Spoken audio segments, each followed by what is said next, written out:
From jaw-dropping royal feasts to mindful spiritual meals, Indian cuisine is like an art gallery of flavors, textures, and stories. They say the next best thing to eating food is talking about it. So here we are. I'm your host Ankita, and this is Beyond Buttered Chicken. Hello, and welcome to my podcast Beyond Buttered Chicken. Today we shall talk about a triangular snack that appears on every single Indian menu and yet is not Indian. Yummy, crispy, spicy samosas served with some flavor bomb condiments. I am always down for a good, fresh, handmade samosa anytime. The most common filling is potatoes and peas, though there are a few different fillings from different parts of the subcontinent, which we will discuss in a bit. First, let's analyze why did I say samosa is not Indian after all. The origin of samosas can be traced back to Persia. First mention of samosa is in the book Tarikh-e-Behaqi by Abu Fazl Behaqi from 11th century AD. This incredible work by Abu Fazl Behaqi is a masterpiece of Persian literature. It is one of the finest literature pieces that can be rightfully called a unique historical novel. Samosa traveled to India with the Persian traders via the Silk Route and was called sambusak or sambusa.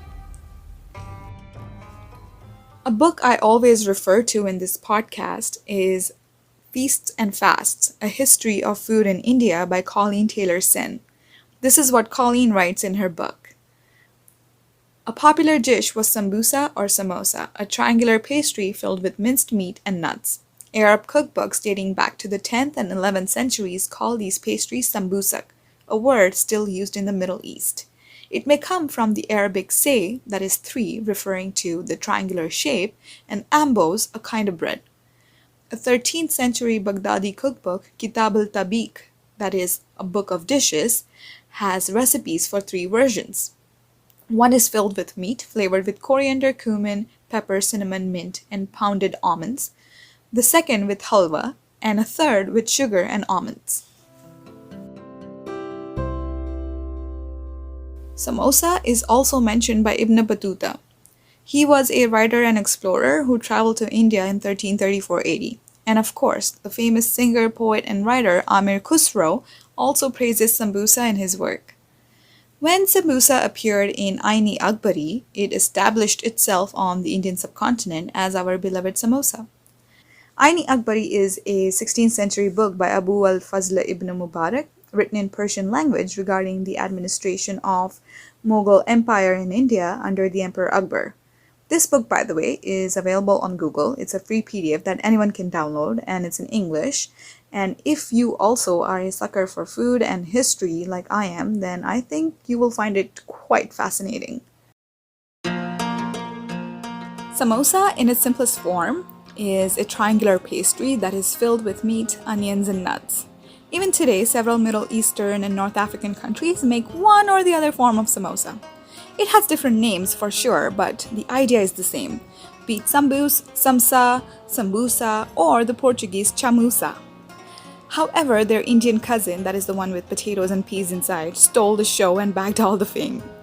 It is ironic because nothing is Indian about this samosa, except that it by default appears on every single Indian restaurant menu. An Indian menu without a samosa is like a pizza place without a pepperoni pizza. So now we understand the pastry aspect of samosa and how it got to India. Now let's take a look at its filling. Potatoes came to India with the Portuguese in 1500s. Till then, there were no potatoes. There were lots and lots of indigenous roots and tubers, but there were no potatoes. And then, when the British arrived in the 19th century, they basically introduced cooking with potatoes. So this pastry that came from Persia and potatoes that came from South America got married in India to become the world-famous samosa. How incredible is that?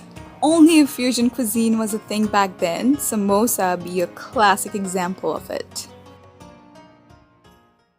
Across the Indian subcontinent, one can easily find several varieties of samosas that are equally tasty. I have listed the top 8 varieties of samosa that are popular all over the Indian subcontinent. Let's take a look at that. Number 1 is obviously our favorite Punjabi aloo matar samosa. No explanation is needed here. This kind of samosa is world famous. Number 2 is Irani samosa or onion samosa, also known as patti samosa.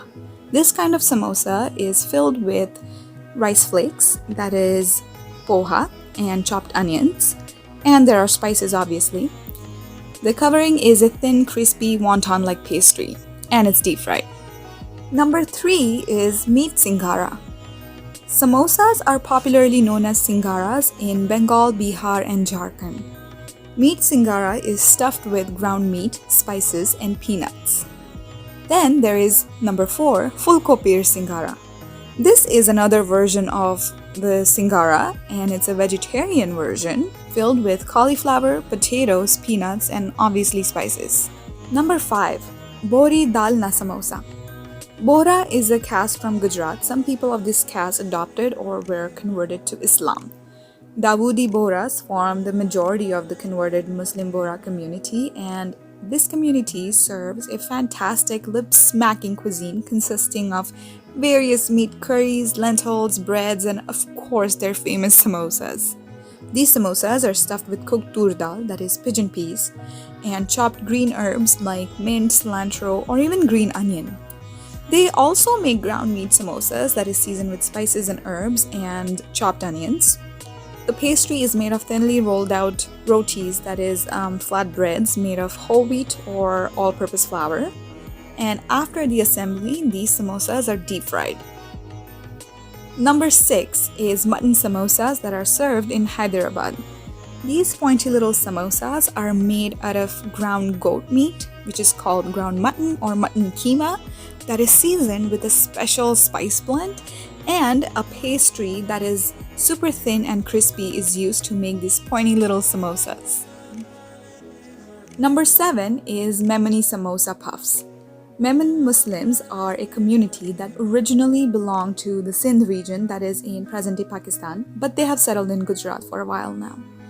These samosa puffs are not made using puff pastry, but they are made out of a hand-rolled thin sheet of pastry that is repeatedly layered and rolled again. The pastry gets flaky and crunchy when deep fried on medium heat, allowing these layers to absorb all the fat and bloom open to resemble a flaky puff. Then we have number 8, Samosa of Myanmar. In Myanmar, or as it was called Burma, samosas are called samosas with a U. And their famous street food preparation is samosa tuk. Tuk is a spicy broth like a soup made of lentils.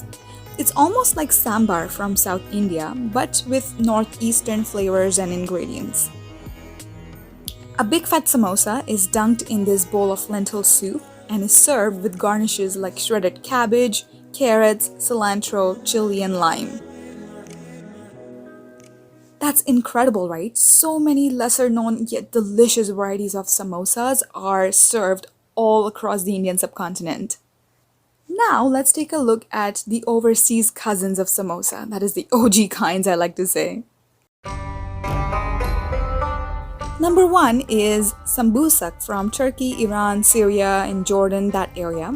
It is a baked half-moon shaped pastry with twisted edges that look quite chic. It can be baked as well as deep fried. Sambusak is ideally filled with chickpeas or ground meat and cheese. Number 2 is Arabic samsas with minced meat like lamb or beef, and these are also half-moon shaped. The meat is usually pre-cooked, and traditionally these samsas are baked. Number 3 is Uzbeki samsa. It is a triangular pastry that is often filled with minced meat and is seasoned with chopped onions, garlic, and lots of different herbs and spices. An egg wash and sesame seeds are used to decorate the pastry on the outside and make it look drool-worthy. Number 4, we have Samosa from southern and central African countries like Somalia, Sudan, Ethiopia. It is a big part of the Muslim communities here, especially during Ramadan. They make these pointy little triangular samosas that are made out of all-purpose flour. However, people like to use wonton wrappers or pre-made pastry covers for convenience. The filling can be ground meat or cooked lentils, and these samosas are often deep-fried for the much desired crispy texture. But wait, were samosas traditionally baked or deep-fried? Frying was a cooking technique that prevailed in ancient Egypt, that is around 2500 BC. Archaeological evidence excavated at Indus Valley civilization sites and also ancient Indian Vedic scriptures point at the fact that frying food has been a part of South Asian culture. No wonder we are hardwired to fall in love with fried food. While the sambusak was popularly baked in Persia, it is hard to tell when the switch happened to frying from baking. One theory suggests that when the army would travel in ancient times with their troops, it was difficult for them to set up an oven in the middle of nowhere. Frying food was probably an easier alternative, and the thing about fried food is that it lasts longer, oil being a preservative. So they could carry the meat that they hunted and cooked with them on their onward journey. Other theory is that in the royal kitchens in India, the Mughal emperors preferred the crispiness of a thin pastry, and thus samosas that were deep-fried became popular. The pastry cover on these triangular snacks is always thin, and if it's not consumed within a couple hours of making them, they're bound to get soggy. This problem was solved by the Indian halwais. They transformed this thin, crispy pastry shell into a strong, sturdy Punjabi casing that held its texture longer. And this is how we have this thick-skinned, sturdy, crispy samosa. On this note, let's take a little break and be right back to discuss the different condiments that are served with samosas. Time for a short break.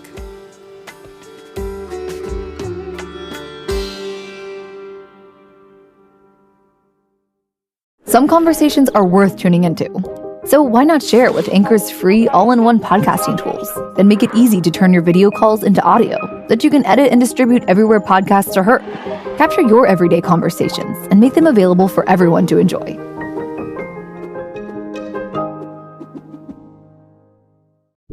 Everyone has something to say, a story to tell.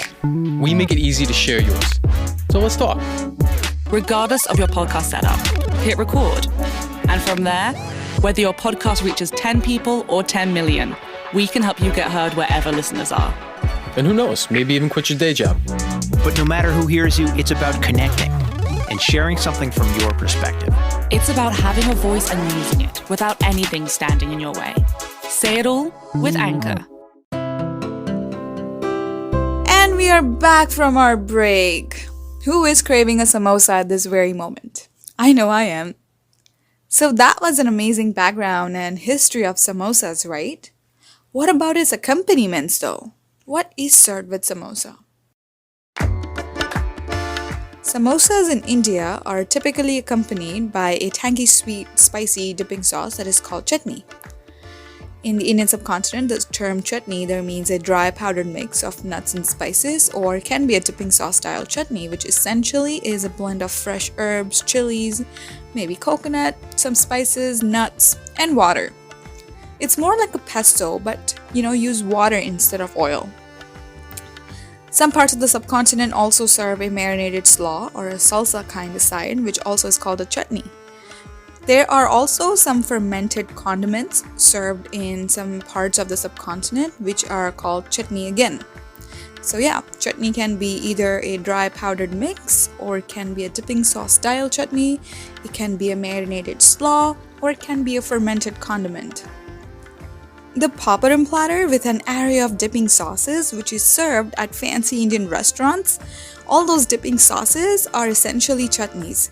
Depending on which part of the country or the subcontinent you're in, you will find different chutney preparations. When I worked at restaurants and hotels here in Canada, I would often get an argument over the word chutney. What usually is served in the West as a chutney can be classified as a condiment or a preserve of a sort that is made with fresh fruit, acid, which is usually vinegar, and there's lots of sugar. And of course, they also use some spices. Chunky, tart, sweet, with a hint of spices. Usually this condiment is served in combination with fatty or greasy dishes that have like cheese and bacon or some deep fried food of some sort. Some examples of these chutneys that are served in the West are apricot chutney or a peach chutney or a mango chutney or even bacon tomato chutney. Don't get me wrong, even people across the Indian subcontinent make fruit preserves that are chunky, sweet and sour, sometimes even spicy like muramba or chunda, but very rarely they're called chutneys. Sour fruits like raw mango or amla are used, which eliminate the need of using vinegar. These fruits are slowly cooked in sugar syrup and spices, and thus these seasonal fruits are preserved to last an entire year. Chutney that is served with samosas is this dark brown, tangy, sweet tamarind chutney. Tamarind is often used on the subcontinent in dals and curry preparations to add acidity or the sour taste. There was no vinegar until Portuguese arrived, right? So citrus and some other kind of sour like fruits like pomegranate or raw mango or tamarind was used to add the acidic component to the food. Tamarind is soaked in water to extract its pulp out, or you can also buy tamarind pulp from Indian grocery stores or even Asian grocery stores. And then it's boiled with jaggery, a little bit of cumin, and I also like to add a few pitted dates. I blend this after boiling for about 10 to 15 minutes, and of course I let it cool down first. And then in a pan I heat up 2 teaspoons of oil, to which I add kalonji, that is nigella seeds, some grated ginger, red chili powder, few more cumin seeds, and the blended tamarind date puree. Depending on how you like it, you can add a little more jaggery or, even brown sugar for that matter. And finish with a pinch of salt. That's all. Let it cool down and store in an airtight container, and this chutney will easily last for a couple weeks in your refrigerator. The other kind of chutney that is popularly served with samosas is the Rajasthani coriander and mint chutney. It is prepared by blending fresh mint leaves and freshly picked coriander leaves and stems, along with hot green chilies, raw mango, fresh ginger root, some lemon juice, some cumin, and black salt. It's very simple and refreshing. An example of a dry powdered chutney would be the sesame peanut chutney from Maharashtra. Toasted sesame seeds, peanuts, red chili, cumin, black salt, and sugar are carefully ground up, and it makes this delicious accompaniment to bhakri, which is a millet or a sorghum flatbread, or even can be eaten with parathas or a plain ghee chapati or a fulka. There are hundreds of dry chutney preparations that are savored across the subcontinent. An interesting such preparation is the red ant chutney from the tribal communities in various parts of India. Yes, you heard that right. Red ant chutney. This chutney is prepared by capturing live ants from their nests in the wild. It is a skill indeed, because these ants bite ferociously and can cause swelling. So locating the ant nest, which usually is on a tree, climbing the tree to cut off the branch, then skillfully collecting all the ants and their eggs. So many steps that require highly trained bodies even before starting to make the chutney. It's a different kind of mise en place, isn't it? There's also a really funny video, well, I find it funny, where Gordon Ramsay tastes and learns how to make this chutney with the tribals. It is a must watch. I have added the link to that video in the description of this episode. A family chutney recipe that I'm going to share in the description of this episode is my grandmother's raw mango and coconut chutney. Back in the day, these chutneys were grinded on a flat soapstone slab with a pestle-like cylindrical grinding stone. This age-old appliance was used to make various pastes and marinades and chutneys. It took time to make a beautiful, smooth, and even textured chutney. It was like an advanced skill. The taste and texture of the final product would often speak for where the person making it stood in his or her culinary training. Today, mixers and blenders have made our job really easy for sure. But even then, it takes a skilled hand to make a well-balanced, tasty, vibrant-looking chutney. And my Aji was a master at making this chutney. She would carefully grate the raw mangoes, taste them to see how tart they were. Then fresh coconut was grated and fresh cilantro leaves were washed and chopped. And she added a few green chilies too, to add heat. And she would balance all these flavors with just the right amount of sugar. Sugar was always her secret ingredient, and I may have inherited that from her. I believe sugar often silently manages to bring all the flavors together to a next level. Anyway, do give it a try. Let me know how you like this raw mango coconut chutney. And this is it for today, folks. I'm sure you loved this episode and it got you envisioning a hot, crispy, spicy samosa in a pool of brown and green chutneys. If you have an exciting, fun samosa story or a chutney recipe that you would like to share, please comment below or you can share it with me via Messenger. My contact info again is in the description. Thank you again for being my ardent listener. I also have been adding Instagram guides to my Instagram account, that is at beyond.butterchicken. These guides are very helpful. There are a lot of pictures and videos about all the foods and different kinds of food that we talk about in this podcast. And you can actually see what different styles of chai or different kinds of bread or even different kinds of samosa look like. So please go ahead and check it out. Share this episode with your friends and family and hit the follow button to learn more about Indian food that's beyond butter chicken.